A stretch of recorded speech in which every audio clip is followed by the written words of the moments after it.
Hey there, and welcome to the Invest In podcast. I'm your host, Zac Hoyt, real estate investor, RV park developer, and your guide to turning adventures into cash flow.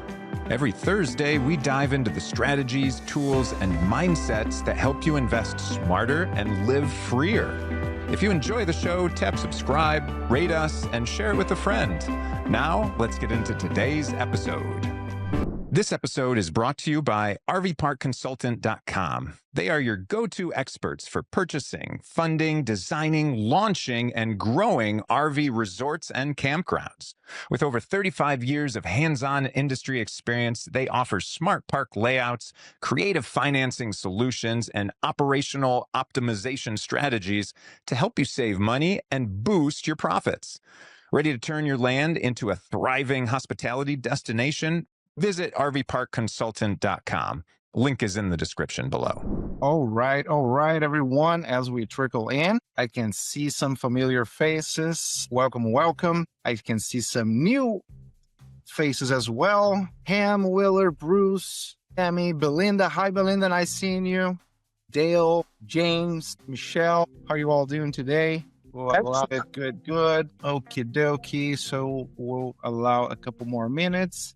So as everybody's coming in, I would like to say welcome back for the ones that we've been here before, and welcome to the new faces. My name is Ralph West. I am the Chief Marketing Officer here at Maverik Asher Capital and American Motor Parks. Zach is currently out of town, so just taking some much deserved time off with his family, enjoying life, and basically doing what he has sacrificed so much to do to be able to spend time with family and having a quality time, right?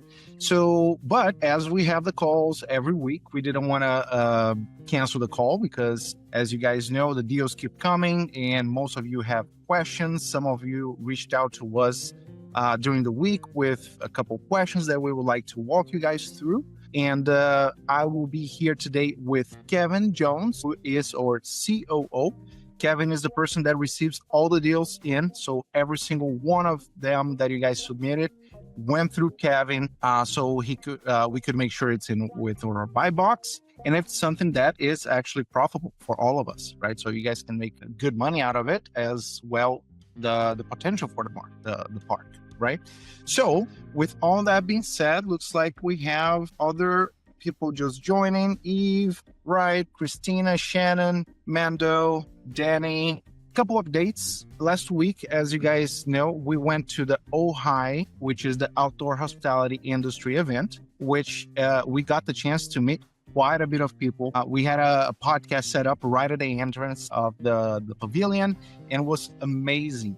So the episode is currently live. We just dropped it yesterday. Kevin, if you can share the link to the YouTube page so everyone can watch all the resources and all the hidden gems that came out of that podcast. So Kevin will be sharing with you guys one thing that I would like to ask you guys, if you can follow us and share, it helps quite a bit with spreading the word and being able to expand the industry, right? So everybody does well and everybody does well. So it is our way to be able to spread the word, right? So couple other updates. We successfully have an LOI accepted that was submitted last week. I'm going to let Kevin talk a little bit about it, but just to give you guys an update on the bird dogging that we do on our side, right? So the process that we actually got to this park, submitting the LOI and now moving to the next steps. So this is basically one of the main reasons why we have these calls, not only to assist you guys to go through everything, but you can also sit on the passenger side and watch step by step how we do the things that we do to acquire the parks, to evaluate, to analyze, make sure it is a good investment and you can get the return and the goals that you are after, right? So I'd like to let Kevin talk a little bit about the LOI and the process and the park that we got to. And so you guys can watch a little over the shoulder how everything is being done. Hi, I'm Kevin, the CEO of Hidden Beach and American Motor Parks. As Ralph said, we just got back from Ojai, which was a great experience. Met lots of people, talked about everything that we're doing, including the EcoLearn Foundation that I have that is a nonprofit that helps parks with essentially learning about infrastructure of wastewater treatment plants, solar power, and it works with the park to make money for both the park and the nonprofit. So it's really helping out new parks, especially, but even existing parks can benefit from stuff like that. And it was great talking to everyone there at the Ojai event. But today we're going to be going over deal analysis, and Ralph, I want to talk to you about the LOI a little bit. So we had this great deal on a park that was up. We got through a Facebook post that Zac had put up. By the time we got around to contacting the owner, we were a little too late. Someone else had already jumped on the deal and put in their LOI, and we're already starting going to due diligence. But we didn't give up. We saw what a good deal it was, and Zac still reached out to the owner and said, "Hey, we're still interested. If this ever does not go through, just let us know." We basically forgot about it. It was one thing. It's like, too bad that one got away. A month went by, and all of a sudden the owner was calling us. The person who put in the LOI was essentially trying to do a shady deal where he was trying to go behind the back of the other person who was buying it to buy it at a lower. I'm sorry, is the owner had bought the park from someone else and was doing a seller finance. So he was trying to go around the current owner's back to that guy to work out a deal with that seller finance. So he was basically trying to cut the owner out of a deal, and he didn't like that. So he ended the arrangement with them, and then he called us because Zac is definitely more trustworthy than that guy, and that's how we got a hold of it. So we put in our LOI, and he accepted. So we're moving forward with that property. So that's real exciting. But it's that easy sometimes. You have these deals that you think you missed out on, but just go ahead and put it out there anyways, and they may come back to you. So I'm going to go ahead and throw in some more links here in the chat real quick. So the submitted deal link, and then the RV Park consultant link. That's if anyone needs consulting on finances, marketing, or operations or anything, you can go to that one, and we can assist you with that. And the submitted deal has our buy box on there, and where you can submit your leads to it. But before we get into everything with the lead analysis and going over the deals, I just want to open up to the group. Does anyone have any questions about anything that we've covered in the previous episodes? If you do, just go ahead and raise your hand. There's a little icon at the bottom.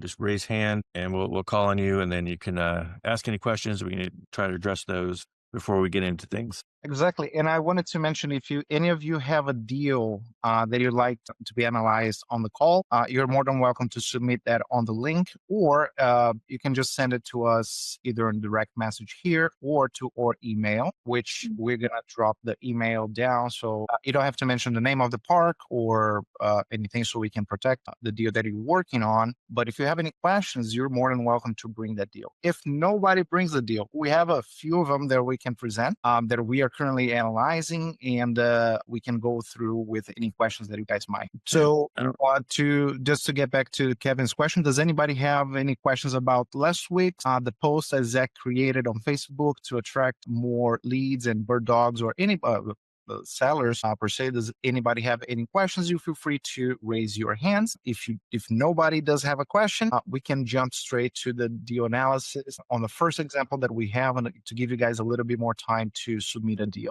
I may have something, but I don't know how to submit it, because the Google Drive has the address and all that, and you guys said protect that. So I don't know how to go about that stuff. Absolutely. So we can send you the email. Kevin will put the email that you can send the link. Kevin can open the Google Drive and can hide any information that needs to be hidden there. Awesome. In the meantime, I see Sean have a question. Thank you. Of course. Good morning. Good morning, Sean. How are you? I am good. So my question is related to how far we go with the bird dogging. So I have a couple of parks that they're resorts, waterfront properties, but the cap rate absolutely is. I mean, they're 80-year-olds. It's an 80-year-old couple that So they have been doing everything, paper and pen. So it's completely not something to submit at this point. But we had a great conversation with the seller's son, and we were kind of educating him a little bit on seller financing, and I was able to pull on a lot of the things that Zac has taught us. As far as I'm sorry, my internet, my camera goes in and out. You're fine. I'll try to get back up there. But anyway, I was able to use like a mortgage calculator and kind of show them, what the benefit would be to seller financing in order to get their asking price over time, versus getting their asking price now and how much they would actually be walking away with. And that I was kind of guessing on just based on what I know from single family homes. So like I was subtracting 8.5% for realtor fees and closing costs. They aren't with a realtor yet, but just knowing their asking price and their really, really bad cap rates, they're going to end up on the market. And so, but then I wasn't exactly sure what to subtract out, like for an estimation of capital gains when talking with someone. I did 30%, but I didn't really know that for sure. And I told him that we were still learning, but I was able to show him over time that they could get their actual asking price. But I feel like this is one that we have to just continue the relationship with so we can keep getting that cap rate up. We've got it up to probably 6%, and we were starting around 4%. So I think it's coming along, and they haven't totally agreed to seller financing yet, but he says, I'm going to tell you that it is not off the table. So I guess my question is, where do we go from here? Just continue building that relationship? I mean, can I do anything else? Absolutely. Oh, I'll let Kevin take this one. Yeah. So Zac is going through this web series where he's going to go through each step and is going to go further and deeper into the bird dogging process of, getting more and more in depth. So he will cover everything as he's going forward. And even I'm going to cover a few more things today that are going to go a little bit deeper. But the real answer is you want to go as far as you're comfortable with, because we're going to teach you what to do and then give you the tools to do it with. But if you start feeling like you're hitting a wall with a seller, or that maybe different approaches needed, then that's probably where you need to go ahead and pause and hand it off to us, and then we can take it from there. Because sometimes it's just either it's taking up too much of your time and effort, or maybe they just don't want to deal with you specifically, or they just need a fresh face. Whatever the reason is. I mean, it could have nothing to do with you at all. Just whenever you get that point where you're not really that comfortable doing it, just hand it off, and we can take it from there. So there are different levels. Question, though, would be, it's not going to pass the 5-minute review because the cap rate is too low. So that's what I'm really working on. I mean, and we're forming a good relationship with the son. I feel we had a nice conversation.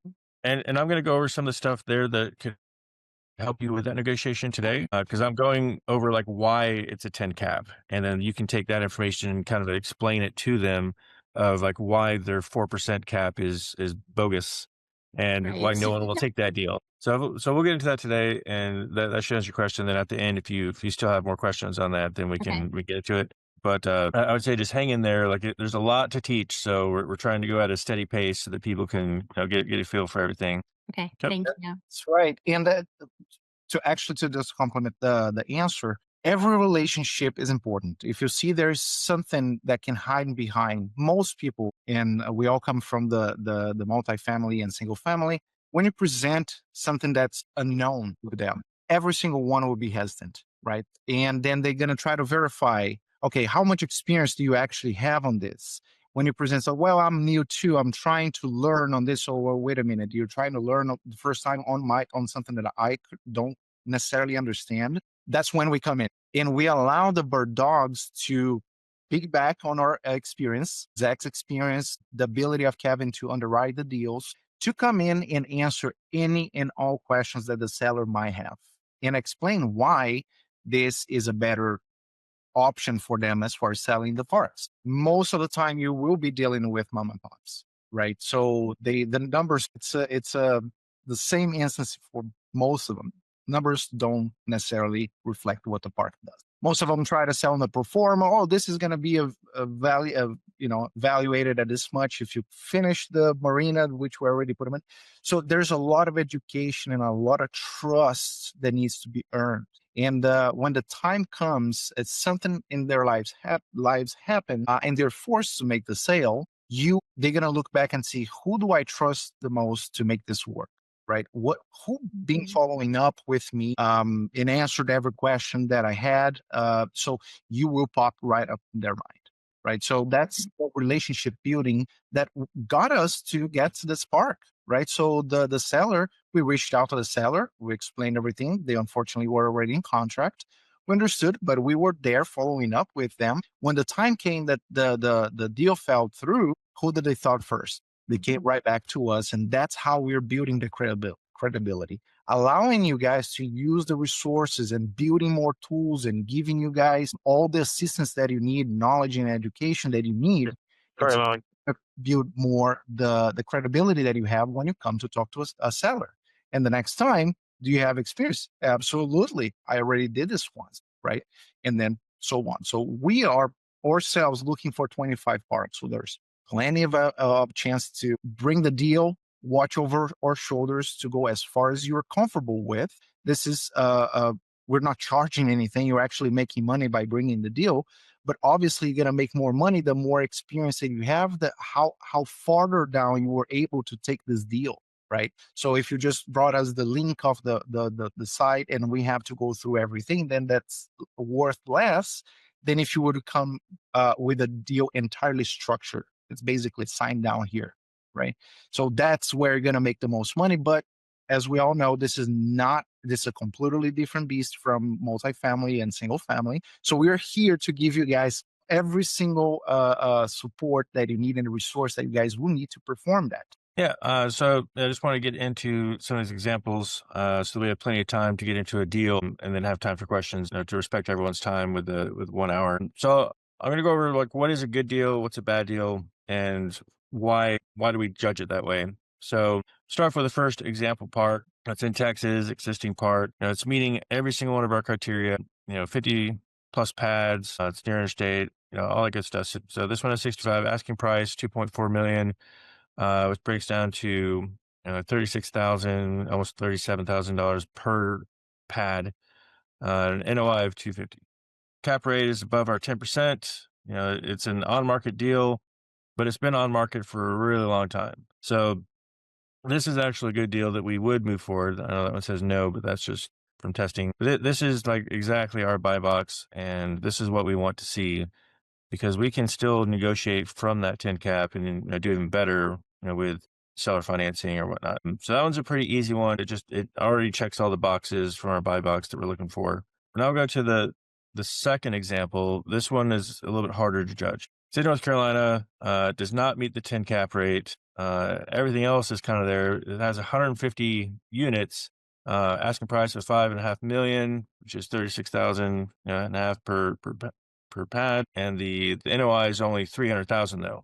So that's a cap rate of 5.45, well below what we're looking for.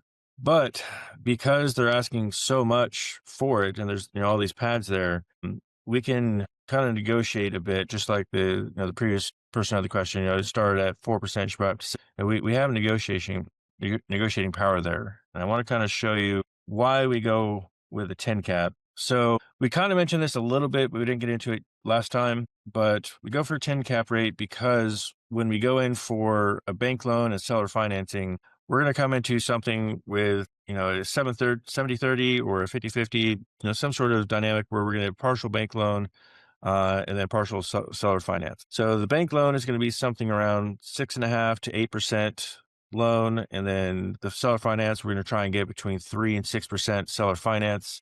And that's going to come out to an average, on a 50-50 deal, an average of 4.75% or 7%, on average. That's a cost we're going to have to do. So when we're making money, that NOI, we're going to have to take this off of it because that's the payments we're making on the loans, right? So that leaves 5.25 to 3% profit as is. So if we make no changes and we keep making the same NOI that they're making, we're only going to make, at a minimum of 3% profit on that, maybe up to 5.25.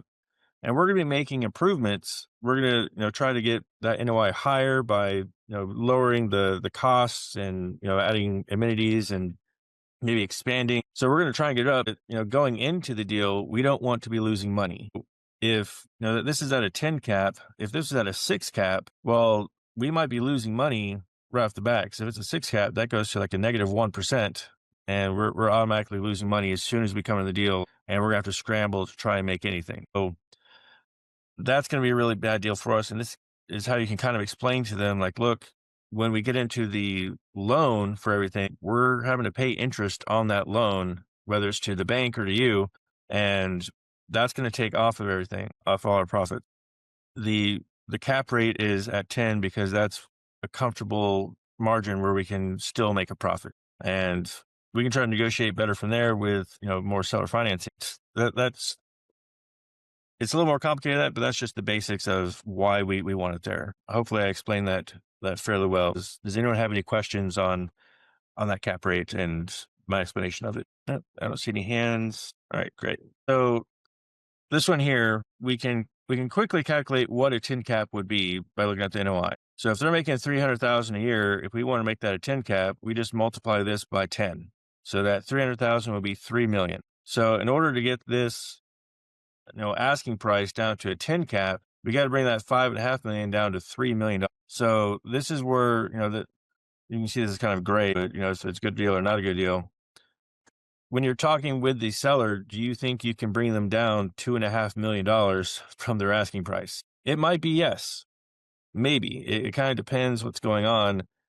Why are they asking so much for it? If we go into the 5-minute area, I can kind of break it down to the number of pads. Like let's say out of 100 pads with 10 cabins, 10 glamping pads, and 30 primitive. Well, 10 cabins is like 10 park model homes. Maybe that's why they're increasing the price, because they put a lot of capex into the building. Maybe they have a pool and like a bunch of other buildings that are attached to it that they're adding to the value. There's some things that they're trying to add to everything that is bringing up that price per unit. And there may be a reason for it, but as far as the loan goes, we still got to make money.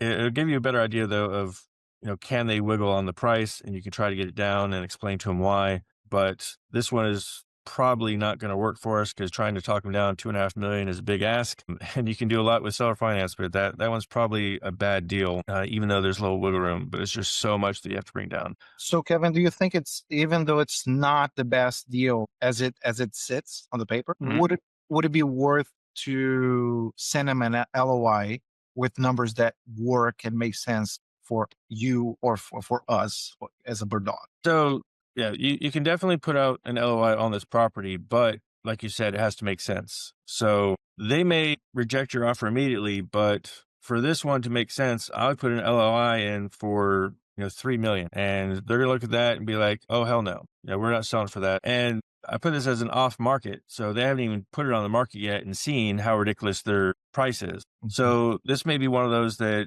you put an LOI, they reject it immediately. They may laugh at you and whatever, but then they put it on the market and it sits there and it sits there.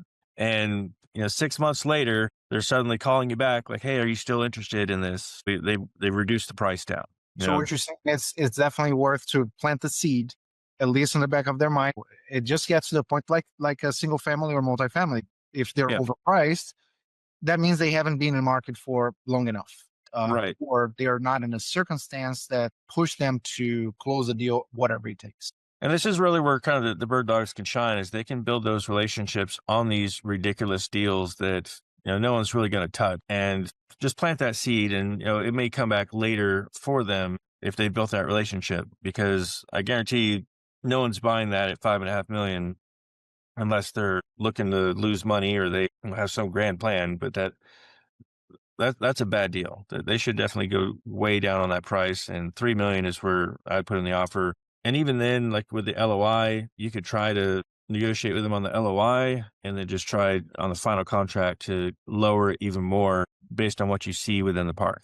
Maybe it needs lots of repairs or it needs this or that. There's things you can look at to try and negotiate down after the LOI, but the LOI is more to just kind of lock them in and get things moving. And so just to let you guys know, for the new participants here, we offer this calculator that the Google sheet that Kevin is showing. Everything is available for free to you guys as a resource, right? So I just posted on the chat the link to the website where you can find all the resources, even the LOI, right? The template for the LOI. Once you register for it, you're going to get basically to the next page that's going to allow you to download anything. There's a little tutorial explaining how you can it's very easy. Just click on the link and it creates a copy, a blank copy just for you that you can make any changes and not going to affect anything. So it's yours. All right. So I definitely recommend you guys to stop at the link, go to the link and download all the resources. So Kevin, quick question. How long does it take to write up an LOI for that property, just so people understand the time invested to plant the seed? Less than 15 minutes, really. We have a template on our website for an LOI, and so you got to craft it, make the changes because it's just generic, but, make the changes specific to the park. You do little calculations of what would be the right price to put on there, change a little of the details to fit the park specifically, and submit it. So it doesn't really take that much time to submit the LOI, and you want to get those in as quickly on the off-market deals because there's going to be so many other bird dogs that are out there. They're going to be trying to scoop you on it. And if you can find one that is a good deal that's, meets our buy box or, is even better, some of them we've seen 14, 15% cap rate, those are going to go very quickly. So you want to get that LOI in there just to secure your spot and get that time to get, a better deal and get it to us so that we can move on it because, the previous park, we were too late. The one that we submitted LOI on now, we were too late at first. By like a day. Basically, you're recommending people to, if you see a park that has potential and if you are close enough or you think you can get them to whatever, you're calculating the right price, right, that you would offer, send it, right? So because you're planting enough seeds that soon enough you're going to have a forest. Right, so they're gonna keep coming back, or they might accept right off the bat. And we have Angela as well with the question. Let me just unmute. Before we get to Angela, just real quick, don't just start submitting tons of LOIs for something at like a 10 cap because we have I think 25 parks that are around that are a little bit better than a 10 cap that we're looking at right now, but we have other ones that are at like a 14 and 15% cap rate that are better for us. So we're going to be moving on those first. And then if those other ones are still available, then we'll move on those. So putting on an LOI immediately on those with only having us as people to submit it to might not be the best route. But if you see a really good deal, then yeah, definitely go ahead and snatch that up. Yeah, and that's another thing that I want to mention. That's this is not just with us here, right? So we have our weekly meetup. Our monthly meetup where park owners, new buyers, sellers, vendors, everybody's part of it, right? So that is a great opportunity for everyone to come in and build a bigger network. We do breakout rooms a couple of times during the call. So you get into a room with 3 or 4 other people. So you get to talk to different people, right? So building a more personal network. Like, hey, what do I do? What do I need? What do you need? So we can all make sure we help each other, right? So it is the link for it. It's also on our website on the resources page. If you scroll all the way down, you will see that we have the Rolling Profit, we have the podcast, and we have the weekly workshop series in which we basically walk people through step by step of what we're doing with a very specific park. So again, it's you looking over the shoulder and asking questions throughout it about the deal or about things that are related to it so you can get better prepared to head on your own. Hey, Angela, thank you for waiting patiently. What's your question? Thanks for having me. 2-part question. The NOI, I've been filling out this form. The NOI, I only get that information from, let's say, a Crexy. Do I need to verify that actual NOI by requesting for the financials, rent rolls, and all of that? It definitely helps because it's one of the things that we really look at first is what is the cap rate. So if they give you the cap rate but not the NOI, you can kind of reverse engineer it to get the actual NOI. And you got to be careful because some of the websites will give you like a projected NOI or they'll give you the gross, but they won't give you the actual NOI. But that is one of the major things that we look at because we want to see how much money are they making and how do they come up with that price for the selling point. So if you have to, get the operating manual or, the more information and contact them to get that, it's really going to help us because if we don't have that, it's going to go to the back burner. We're going to have to go and start requesting that on our side when we have time. And it's just going to slow down the whole process for us because, we're not looking at just yours. We're looking at tons of submissions on these. So if you can do that groundwork for us, then it'll speed things up. Amazing. Okay. So, if I can, I would actually, when I get a hold of the agent, I would actually ask for the financial. So your suggestion is to just go over it and verify what they're claiming. And then from there, would you suggest for me to actually prepare the LOI myself if the numbers work? So you can definitely prepare that if you're comfortable doing that. As I said before, there's like different stages of Birddog, and the more groundwork that you do, the higher percentage you're going to get if we go through with a deal. Okay. So, that, for example, like a 0-level Birddog is someone that just grabs a listing and sends the listing to us and no other information, doesn't really fill anything out. There's this one guy I just ignored now because all he does is he has a little AI algorithm that just sends me links. Okay. And half of them aren't even in our buy box. And it's just like, okay, I'm just ignoring that guy. But that's something that we could do on our own very easily because you've done no work, but give us a link. We can do that. But if you've done some groundwork, it's like, okay, you found one that was off market. You found one that, you have all the information there. Okay. That's a little better, saving us some time, finding good deals. If you've contacted the seller and you've gotten more information, maybe you've negotiated something, you got an LOI in, okay, well, that's a little bit more. So all these things, you're kind of saving us time and saving us steps and getting things in there is going to give you a higher percentage when we close on the deal. And also learning while I'm doing it. And Zach went over in detail on the Birddog 101, which was the very first call going through, like, hey, here are the stages, here's the pay structure. So on the first Birddog 101, Birddog 102 are basically the foundation for these calls. Obviously, we're starting the call with update from what if it's your first time. So we definitely recommend you to watch the Birddog 101 and 102 so you get up to speed on how to get everything submitted and the projects that we're working on. Obviously, the links are down here. I put also the link for the Birddog 101. Again, highly recommend to everyone that is new here to watch so you understand how much a Birddog gets paid and for what. Okay. Thank you. Absolutely. Also, you guys, if you need help with how to write, the LOI and reviewing the P&Ls on how to, review that before you write the LOI, let us know. Jessica and I can probably get on with you to help you get that done, before you go ahead and submit. A lot of times the LOI is going to be kind of like a template for the purchase and sale agreement. So, there's certain things that you don't want to miss in there. It's not final, but it can be pretty detailed. So if you like, we'll, see if we can figure out a time. We have to talk to Ralph and Kevin and see what time that would work, where we could sit down with you and make sure that that's getting done the right way. Yeah, and you guys can actually reach out if you need one-on-one calls. You can reach out to the same email that we have, which is deals@amp. Oh, actually, I'll post it down. And looks like we have Celinda got a question. You should be able to unmute yourself now. Celinda, you're muted back again.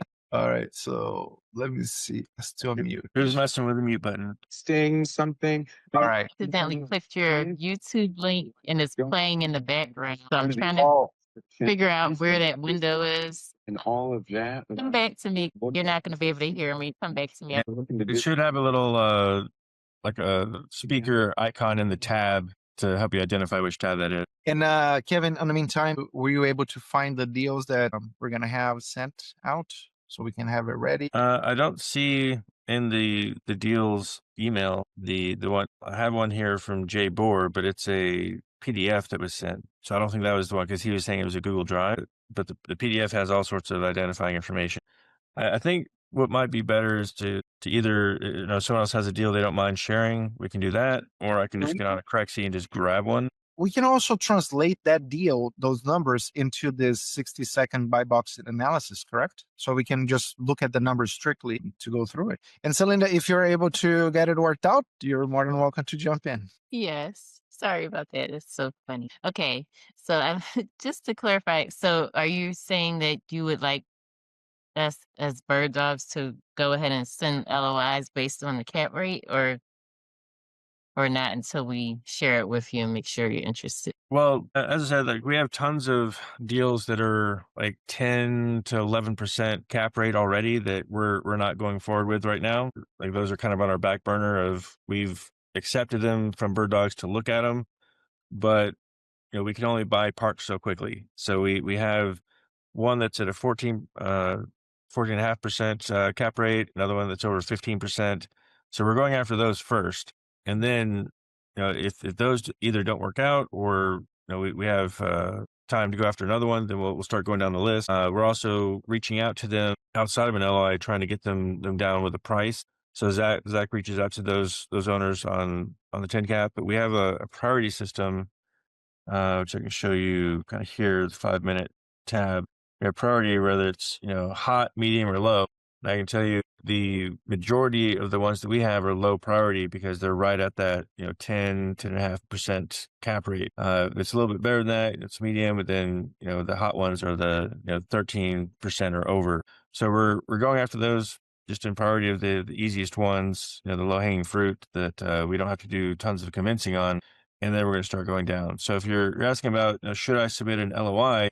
I say if it's around 10 to 11%, probably not unless you can negotiate it to a better cap rate.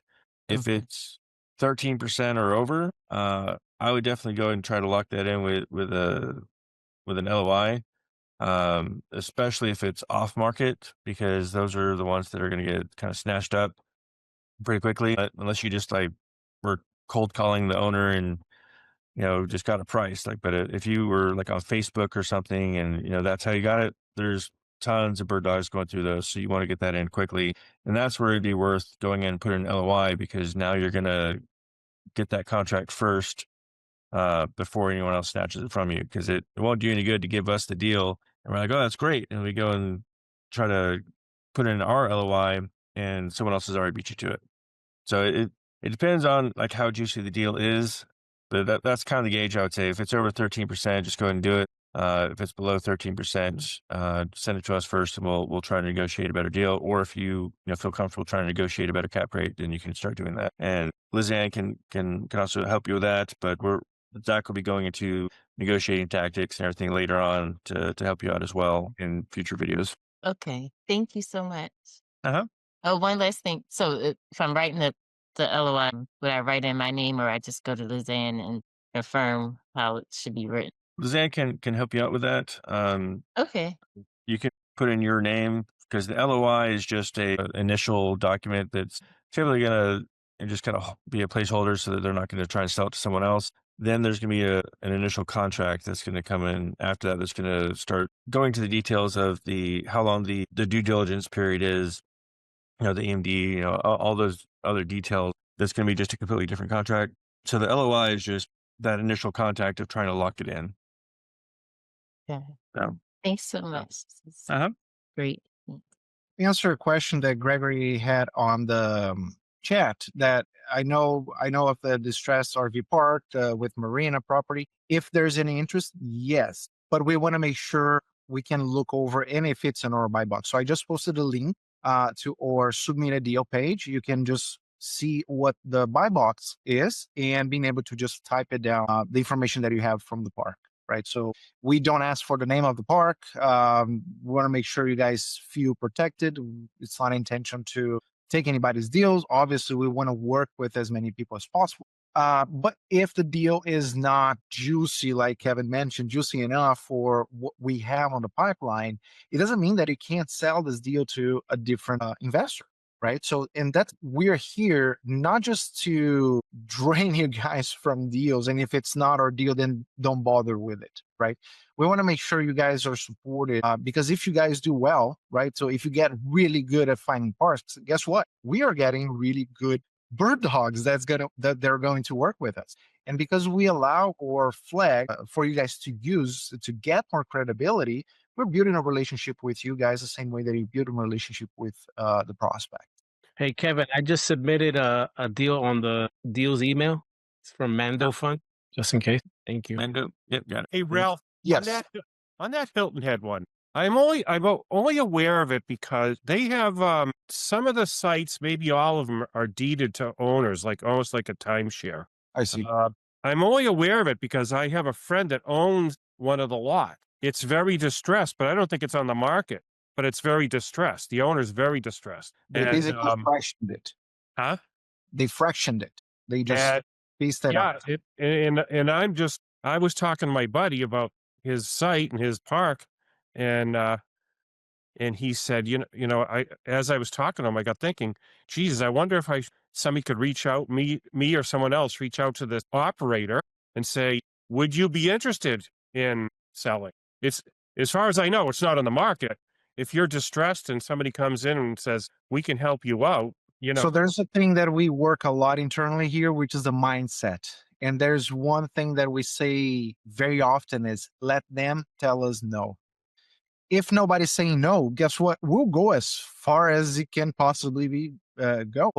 If the you gotta be fast, right? You see something that there's a potential, maybe there is a potential, maybe not, but you won't know if you don't reach out. So that's why we tell people don't get stuck on analysis paralysis, right?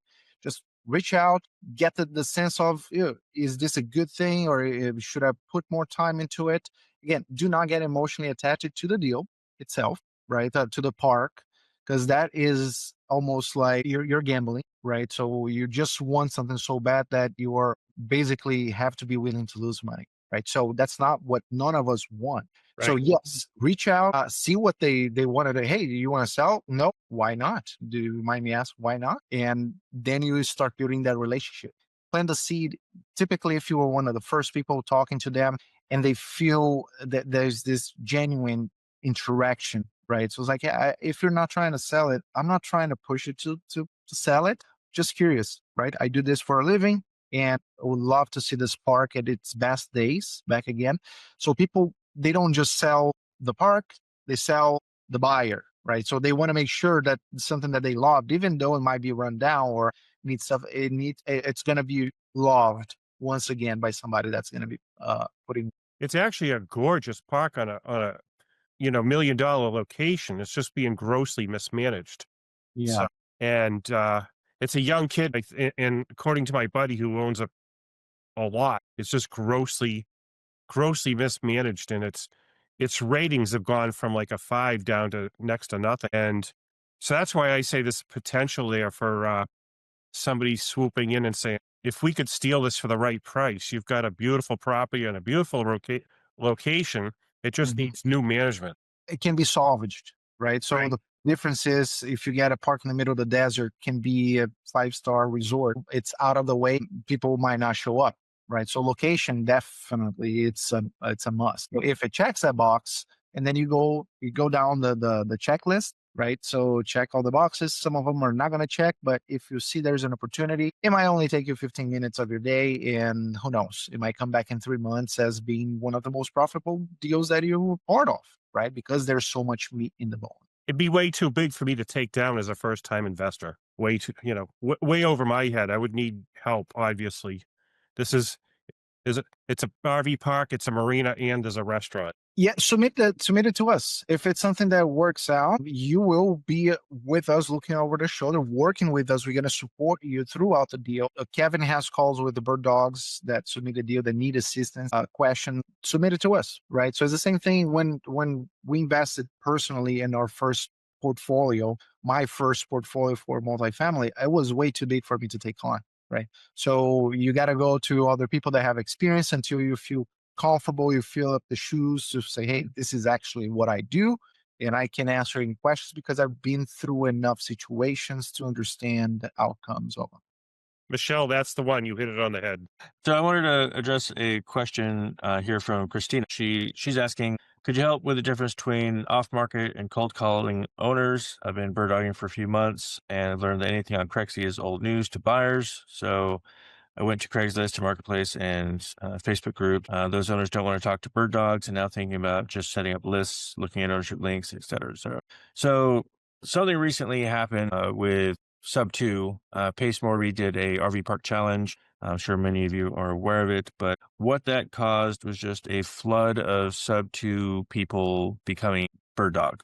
They weren't interested in buying the parks just yet. They just wanted to do the bird dogging. And it just flooded everyone with just tons and tons of calls from bird dogs. And because he gave out a list of every single RV park in the US, and they weren't necessarily for sale. It was just like, hey, here's their contact info, here's the park. So of course, if you got 100 people going down the same list and they're starting from the top going down, you can imagine how many calls these people are getting, and they're getting really frustrated. So a lot of these owners are tired of getting these calls, and yeah, they don't want to deal with bird dogs, and that's why. So Zac kind of hit on this previously, but I'll reiterate because it's important. These Facebook groups are where a lot of the off-market deals are going to be hit. So cold calling is what the substitute people were doing. They had a list, they just went through, and with no advertisement from the owner, they're just calling these people and just asking, hey, are you interested in selling? The warm call, or what we're doing with Facebook and Crexy and everything, those owners have already expressed interest to sell. Now, like you say, Crexy, that's on market. There's a lot of people. Usually, they are trying to ask too much for the property, so those aren't as juicy. The off-market ones are the ones that are like on Facebook groups and stuff like that. So you really want to get into those Facebook groups, and you can either put out your own post of saying, "Hey, here's our buy box. Here's what we're looking for." You just type text in there. You don't have to use an image. Zac gave an example last time where he put out something and he got tons of feedback on it, of owners contacting him, people looking to give him deals on stuff, and that, their park was available. Owners will put their own, stuff up there without going through an agent. So you really got to jump on those. But those are the ones that will deal with bird dogs because they're just now putting it on the market. But it's the brokers and the cold calls with the owners where they're just getting inundated with all these phone calls. So that's kind of why we say again and again, like, get on those Facebook groups, become a member of as many as you can that are dealing with RV parks and selling and finance, the RV park, because those owners will either be kind of waiting in the wings and just kind of looking at it. And if you post something that you're looking to buy, they'll contact you, or they'll put their own park up. So if that answers your question, I think that, yep, I go. Kevin, is this the deal? The 675? Yes. So I'm going to bring this over just so you guys see. There's a lot of text there that I'm going to be going over, but this is the main deal. We don't know the cap rate of this. At least if it's in there, I didn't see it. So I'm just going to put a note. The expansion is possible, but I'm just going to kind of fill these in real quick. So this park here for 675 is only 12 existing RV spots, but it has an additional 3 apartment, and it didn't really get into it, but it's also got an event center that's 6,100 square feet, a full bar, stage for entertainment and events, and it's got a huge parking lot for like 80 plus vehicles.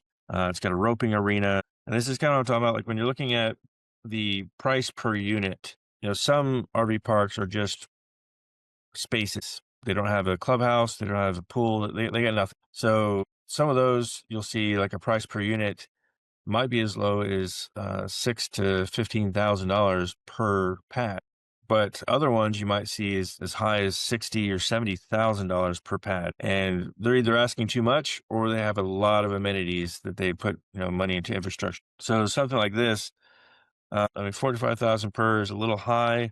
They got a little more acreage, space for 40 more RV pads. They got a roping arena, and I'm assuming that with the spectator viewing area and everything, that this is some sort of destination thing with the arena and events. So maybe that's why they're asking so much. We don't really have a look at their NOI, and this is kind of why I stress that it's important, because how much money are they making? Like, are they making, $10,000 a year on this? Are they barely scraping by, or are they making, $200,000 a year? What are they making on this property? It's not really in the tech, but it might be in the Google Drive. Try not to share any details of this. I'm just gonna look real quick to see if it has. This is I it. think this deal came from Brian. Is that right? This one came from Mando Hernandez. Okay. And if you know what those numbers are.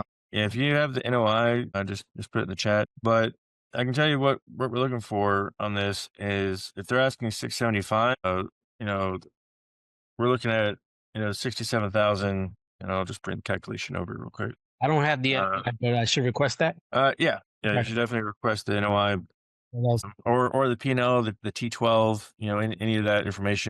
It looks like you submitted an LOI, but yeah, you definitely want to get any information you can. It doesn't hurt to ask for it. They can just say no. Okay. But we're looking for around 67,500 NOI because that's the 10 cap. So we just take that asking price and divide by 10, and that's kind of what we're looking for. We've seen, and I'll just kind of get into this a little bit, but I don't want to dwell on it.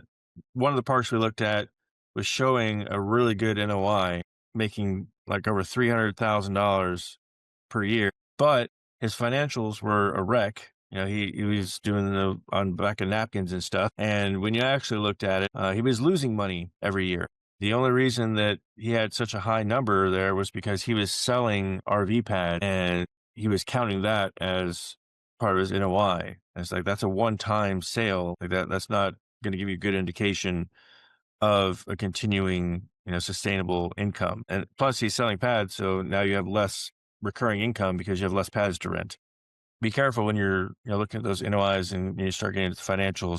That's why we don't look at just the T12. We start, getting into due diligence. We want to see at least the past 3 years so we can see where that money's coming from and what kind of trends there are. But for this one, I mean, with only 12 pads plus 3 apartments, I doubt they're making that much money unless they make tons of money on the events. That might be something in the area. This might be one of those destination spots, but just from looking at what we would probably do with it is if we were going to go for this park, we would want to come in and try to add more RV spots, or maybe instead of instead of putting those pads in, we might want to dig a pond and make it some sort of destination. But really, it's just too few pads for us. A total of 15 units that are rentable is just not that much margin. We'd have to come in with a lot of CapEx to build it out to get it to. So if we had a lot of extra money on hand to build those extra 40 pads, then it would start looking like a good deal. But for us, this is why we want something that's 50 pads or more, because 15 pads is not that much rent. And again, this might have something with the events, because it looks like it has a lot of event space that it's dealing with. It might make it extra money. So it might be a little unique in that aspect.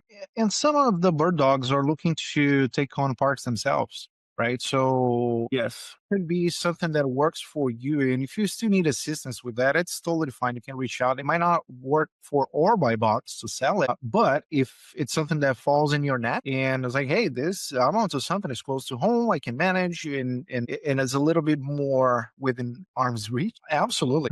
Yeah, definitely. Because there's definitely parks that would be great for someone to take over if they want to like live on site and manage it themselves, and they're just looking for one park. This might be great for that. There's definitely people that can make this like all long term, so that they don't have to deal with the day to day, and it'd be very minimal impact on their managing time. So you could get a lot of little ones like this in an area, and it wouldn't take that much investment of your time, so you could manage them all and make some money, or just your retirement projects. So that's definitely a possibility for you, Birddog's out there, or if you know other people that are looking for parks. But I'm just saying for us, if you're looking to get multiple parks and have people manage them for you, that's our reason for wanting at least 50 units, so we have some income to work with. And Kyle has a question. Is there any strategy to sell off some of the RV pads to have large capital infusions? Yes. So there's a couple of strategies there. One is when you're in construction, you can pre-sell. So like, for example, with this submitted park, there's room for 40 pads. If you don't have the money to build those 40 pads, you could always, start slow and, build them 2 or 3 at a time as years go by. Or you can pre-sell a bunch of the pads and get it at a reduced price. People will see that it's actually a good bargain. You get that immediate cash to put down so you can build the RV pad. And then you just put in a clause where you have first right of refusal. So if they ever want to sell it, you can buy it back, because you want to have as many pads as possible to get that recurring income. The other model is you're going to look to sell all of your pads. A great example of this is RV resorts that are high end, that have lots of amenities. So there's one down, I believe it was in South Carolina, that's being built, that they're selling their pads for $1,000 was the initial buy-in. Now they're up to $450,000 per pad. And these are larger pads, and they have like some structures on them. So it's not just like a dirt pad or anything, but really prime real estate area. But they're selling those pads with the intent to sell every single pad. And then each one has an HOA fee of $500 a month for HOA. pays for all their amenities, like, everything that's part of the, this luxury resort. They get tons and tons of benefits that is just really high level that's, rich people can only afford. So that's their model, is to just get tons of cash up front and then use the HOA money to sustain everything. And then they can use that extra cash that they made a profit on to move on to the next park and build another one. So those are the two models to pre-sell. You could also sell from an existing one just to kind of get that cash if you need it. But I can tell you from the one that we were working with recently, I mean, once you get into the game of selling individual pads, it gets more difficult when you're trying to sell the park as a whole, because few people want to come in and buy a park with, like, okay, so I'm coming into this and I have 30 pads that I own, but then there's 20 pads that other people own, and there's this HOA I got to deal with. And, there's just a lot of noise that they got to deal with. And they didn't get that initial money profit when you sold them, like you kept that. So now they're kind of left holding the bag with all these people that own stuff on the park that they're trying to buy. So it really kind of makes it worse if you're trying to resell it. But if you're looking to hold on to it, then it's fine. We are past the 12 o'clock, so I want to kind of try and wrap this up. So, with this deal, it's not a good deal for us, but, like I was saying, if you want to do it because you enjoy like the amenities that it has, the things that it's doing, then, that would be on an individual basis, whether or not you want to do the deal. Maybe the NOI, if we saw it, was really good, then that could be a good deal, but it's just the number of units there. It would have to have other income revenue streams from the events or something to make that, seem worth it. Do we have any other questions? Just either raise your hand or throw them in chat real quick. We'll try to rapid fire go through these. I have a question. It's Mando again. This is my first time here. So this platform, you guys, again, are these people who are uploading deals kind of for you guys? Because you said that this deal would not be good for you, right? That's not what I'm here. I'm here maybe to kind of leverage your tutelage as well, because I'm trying to take down these parks myself. I just want clarity on that. Yeah. So we're doing these videos to help you as well. And we do have other series as well that we do that we're trying to help people, give them all the information they need to, either be a Birddog or to buy their own park, build their own park, manage their own park, run operations. So we kind of hit everything throughout our series to just help everyone that's in the industry. Now, as far as, Birddogging specifically and the deals that we get, we're looking at the deals that are the juiciest for us, but we get so many deals that there's other ones that we may not hold, but we may wholesale them.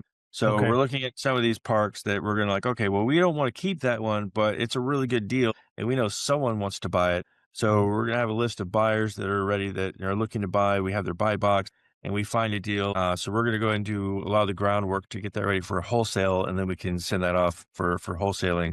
In which case you would get your Birddog fee for bringing that to us as we're reselling it to someone else. So even though we're only looking for 25 parks for us to hold, we are going to be wholesaling the other parks that are just really good deals. That's correct. And it's actually for both answers are yes. So we're here to buy the deals, and we're here to give assistance to anybody that wants to take the deals themselves. So I just posted the link with all the resources, and even on this screen share that Kevin is doing on right now. So all of those resources, the lead analysis template, our park due diligence checklist, LOI, purchase agreement, RV park financial model. So everything is available for you guys for free, right? You just go to the page, and when you're talking about a specific park, there is the RV Park Mastery Workshop series that we can help you with your deal, right? So specifically with your deal. There's, like I said, the group, you can join in to get as much network as possible, right? So, and we'll help you guys going through the deal themselves, and we also do consultation. You might want to do the deal by yourself, but you still need some assistance. How do you do it, right? So Kevin is sharing the page. The link is going to be on chat, and you can reach out to basically the RV consultant. So we're almost like a full stack. We're doing ourselves, we're teaching other people, and we're consulting for people that need that one-on-one specific time because it's time sensitive. It's awesome. Thank you, Kevin. Of course. And just go ahead. So I'll just quickly mention, one of the most important things to look at when buying a park is their P&L. Like, what are they spending money on and what are they wasting money on? How can they get additional revenue stream? So that's one of the things that I really help out with, is looking at the park and saying, okay, where can we cut employees and replace that with other systems so that we're not wasting money? How can we employ work campers to take the place of employees so that we get that free stuff? I have lots of ideas and strategies to bring down your taxable income so you save money on taxes. There's optimization of the operations. Like, there's just so many different revenue streams that are available for RV parks depending on where you're at, and just there's tons and tons of different ways that you can turn a park around so that if they're not making that much money right now, well, maybe that mom and pop mentality that they had of this is the way we've always done things isn't working for that park, and you can bring in some fresh ideas to really up the NOI and make it a viable park. So there's lots of these parks that I've seen that they're not doing everything correct. They're leaving money on the table. They're spending money on taxes that they shouldn't have to do. And there's just a few simple things you can do that would really save you tens of thousands of dollars every year. Beautiful. All right, everyone. We do appreciate everybody coming. But before I go, just like to give one last update. Zach and I were invited to go to Washington, D.C. with the representing our team as well, the podcast, to advocate to certain bills that help us as business owners, real estate investors, RV park operators. It's going to be on the event day. It's going to be December 11th. And you should be able to see the upcoming week with all the information that we got from it. But long story short is Zach and the team have been highly involved with the industry itself. We want to make sure we build and use the audience and basically be the voice to all of you guys in the industry, right? So we don't necessarily have somebody that is the face front for our industry. And Zach is basically being invited, and we're going little by little, making sure we don't step on anybody's toe. But yeah, so we're very excited to see how far this is coming along. It's because of you guys and for you guys that we do this. And we're excited to see the next chapter. Next year holds quite a bit of new adventures and opportunities for all of us. All right. Thank you very much, everyone. Again, if you have a deal, you're more than welcome to submit the deal on the website. You can go to our Invest in RV Park YouTube page and subscribe there. So as soon as we drop this is a recording that's going to be there as well. So it should be dropping next week by Tuesday. I believe that's when we drop the Friday calls. All right. Thank you again. It was a pleasure to see you all, the returning guests and the new faces. We're excited to join this journey with you guys, and so we can all achieve greatness. All right. Thank you. And you have a beautiful weekend. Bye-bye. Bye, everyone. That's a wrap for today's episode of the Invest In podcast. I hope you picked up insights to fuel your investing journey. And if you enjoyed the show, please leave a rating and review. It helps more adventurers like you find us. For behind-the-scenes content and updates on our RV resort projects, follow @GoInvestIn on Instagram, LinkedIn, X, Facebook, TikTok, and YouTube. Want to dive even deeper? Visit MaverikAsherInvestments.com for resources, and tune into next Thursday for another episode. Until then, keep investing, keep exploring, and I'll see you on the road.